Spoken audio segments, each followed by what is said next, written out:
নমস্কার বন্ধুরা, yummy kitchen Bangla থেকে আপনাদের সবাইকে স্বাগত। পেঁয়াজের কলি, এটা খেতে ভীষণ ভালো লাগে, তাই আমরা আজকে ভেবেছি পেঁয়াজ কলি দিয়ে চিকেন রান্না করব। খেতে কিন্তু অসাধারণ হয়। এখন শীতের মৌসুমে আপনারা বানিয়ে নেবেন।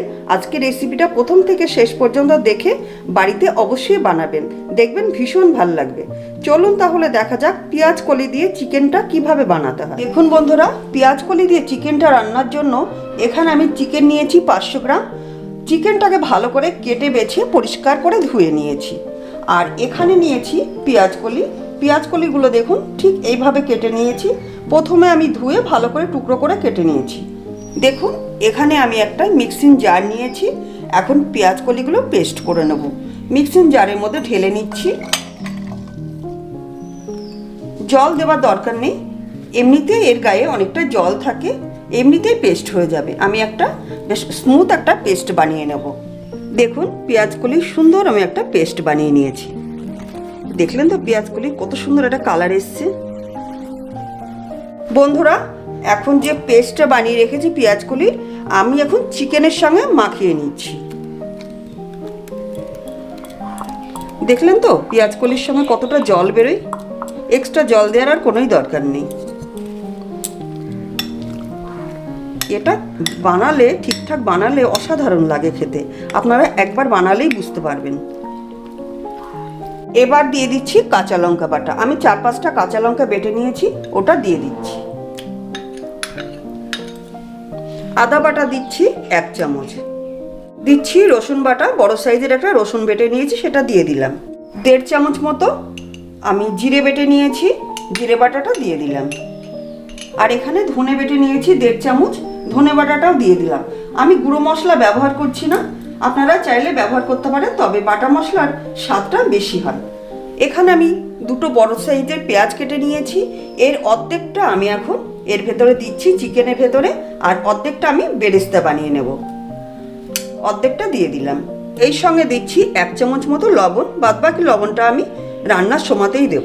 সর্ষের তেল দিচ্ছি 2 চামচ মতো। এবার আমি খুব ভালো করে চামচ দিয়ে মাখিয়ে নেব। এইভাবে সুন্দর করে মাখিয়ে নেবেন।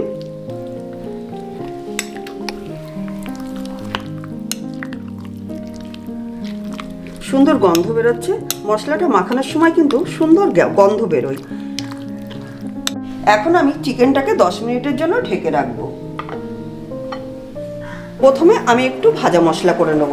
তার জন্য নিয়েছি কয়েক টুকরো দারচিনি, 3টে এলাচ আর একটা তেজপাতা একদম ছিঁড়ে নিয়েছি, 1 চামচ গোলমরিচ। এগুলো আমি শুকনো কড়াইতে ভেজে নেব। এক্সট্রা গরম মশলা দেওয়ার দরকার নেই, এই মশলাটা দিলে সুন্দর টেস্ট হবে। মশলাটা আমি ঢেলে নিচ্ছি, একটু ঠান্ডা হয়ে গেলে আমি গুঁড়ো করে নেব। এখন কড়াইতে দিয়ে দিচ্ছি আমি সাদা তেল। রান্নাটা আমি সাদা তেলেই করব। আর 5-6 চামচ মতো সাদা তেল দিয়ে দিলাম। তেলটা গরম হয়ে গেছে, আমি এখন পেঁয়াজগুলো বেরেস্তা বানিয়ে নেব।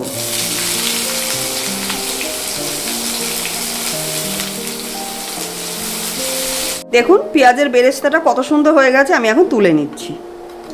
ঠিক এইভাবে লাল লাল করে ভেজে নেবেন। কড়াইতে কিছুটা তেল রয়েছে, আরও 3-4 চামচ মতো আমি সাদা তেল দিয়ে দিচ্ছি। তেলটা গরম হয়ে গেছে, ফোড়নে দিচ্ছি একটা তেজপাতা, একটা শুকনো লঙ্কা, সঙ্গে দিচ্ছি একটু জিরে। এই তেলের ভেতরে দিয়ে দিচ্ছি একটা টমেটো কাটা। দেখুন টমেটোটা আমি বেশ একটু ভাজা ভাজা করে নিয়েছি, একদম গলে যায়নি। এখন দিয়ে দেবো চিকেনগুলো দিয়ে দিচ্ছি।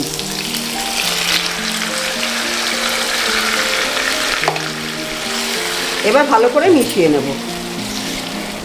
আমি এখানে হলুদ ব্যবহার করছি না। হলুদ ব্যবহার করলে এই সবুজ কালারটা ঠিকঠাক থাকবে না, ওই জন্যে হলুদটা ব্যবহার করবেন না। হলুদ ছাড়াই সুন্দর টেস্ট হবে। দেখুন বন্ধুরা, কালারটা কত সুন্দর চলে এসছে, বেশ ফুটে উঠেছে চিকেনটা। এখন আমি দিয়ে দিচ্ছি 1 চামচ লবণ।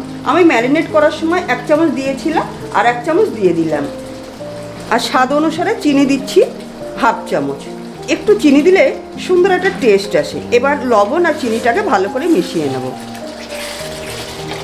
এইভাবে আস্তে আস্তে গ্যাসের হিটটা কম করে দেবেন, নিয়ে আস্তে আস্তে চিকেনটাকে কষিয়ে নেবেন। আমি এখন 10 মিনিটের জন্য ঢেকে দিচ্ছি। তার মাঝে 2-3 বার আলগা করে একটু একটু করে নেড়ে দিতে হবে। দেখুন 10 মিনিট হয়ে গেছে,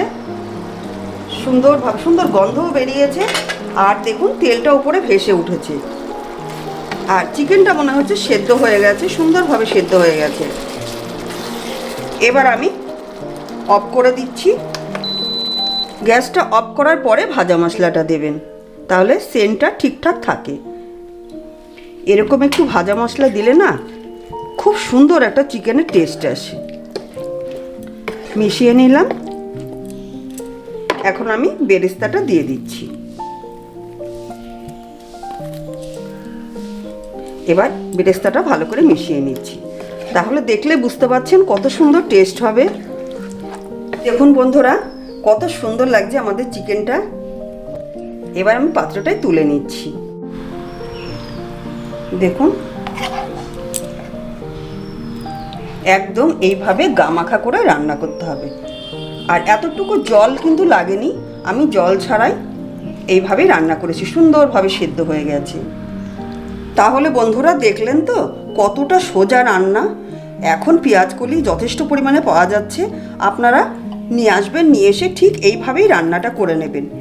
রান্না করে আমাদেরকে কমেন্ট মাধ্যমে জানাবেন আপনাদের চিকেনটা কেমন হলো পেঁয়াজকলি দিয়ে। দেখুন এবার আমরা পরিবেশন করব।